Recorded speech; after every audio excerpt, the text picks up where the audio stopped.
శర్వానంద్ గారు ఇప్పుడు కొత్తగా యాక్ట్ చేస్తున్న మూవీ 'భోగి'. అయితే శర్వానంద్ గారు ఈ 'భోగి' మూవీకి ముందు లాస్ట్ యాక్ట్ చేస్తున్న మూవీ 'మనమే'. అయితే 'మనమే' మూవీ రిలీజ్ అయ్యి 1 ఇయర్ అయిపోయింది. అయితే 'మనమే' మూవీ రిలీజ్ అయ్యి మంచి హిట్ అయింది. అయితే 'మనమే' మూవీతో శర్వానంద్ గారికి ఒక మంచి హిట్ వచ్చింది. అయితే శర్వానంద్ గారు 'మనమే' మూవీ రిలీజ్ తర్వాత 1 ఇయర్ టైం గ్యాప్ తీసుకొని ఇప్పుడు మళ్ళీ ఈ 'భోగి' మూవీలో యాక్ట్ చేస్తున్నారు శర్వానంద్ గారు. చూడాలి శర్వానంద్ గారికి ఈ 'భోగి' మూవీతో కూడా ఒక మంచి హిట్ వస్తుందా లేదా అనేది మనం ఈ 'భోగి' మూవీ రిలీజ్ అయ్యాక చూడాలి. 'భోగి' మూవీలో హీరోయిన్గా యాక్ట్ చేస్తున్నారు డింపుల్ హయాతి గారు.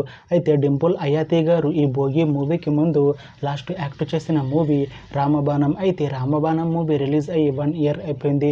అయితే డింపుల్ హయాతి గారు 'రామబాణం' మూవీ రిలీజ్ తర్వాత 1 ఇయర్ టైం గ్యాప్ తీసుకొని ఇప్పుడు మళ్ళీ ఈ 'భోగి' మూవీలో యాక్ట్ చేస్తున్నారు డింపుల్ హయాతి గారు. చూడాలి డింపుల్ హయాతి గారికి ఈ 'భోగి' మూవీతో ఒక మంచి హిట్ వస్తుందా లేదా అనేది మనం ఈ 'భోగి' మూవీ రిలీజ్ అయ్యాక చూడాలి. అయితే 'భోగి' మూవీ టీం ఈ మధ్య ఒక చిన్న టీజర్ని విడుదల చేసింది. అయితే దానికి మంచి రెస్పాన్స్ వచ్చింది. అయితే 'భోగి' మూవీ టీం ప్రస్తుతం షూటింగ్లో బిజీగా ఉన్నారు.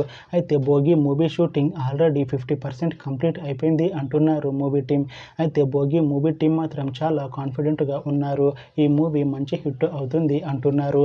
అయితే 'భోగి' మూవీని 2026లో రిలీజ్ చేసేలా ప్లాన్ చేస్తున్నారు మూవీ టీం. చూడాలి 'భోగి' మూవీ రిలీజ్ అయ్యాక మంచి హిట్ అవుతుందా లేదా అనేది మనం ఈ 'భోగి' మూవీ రిలీజ్ అయ్యాక చూడాలి.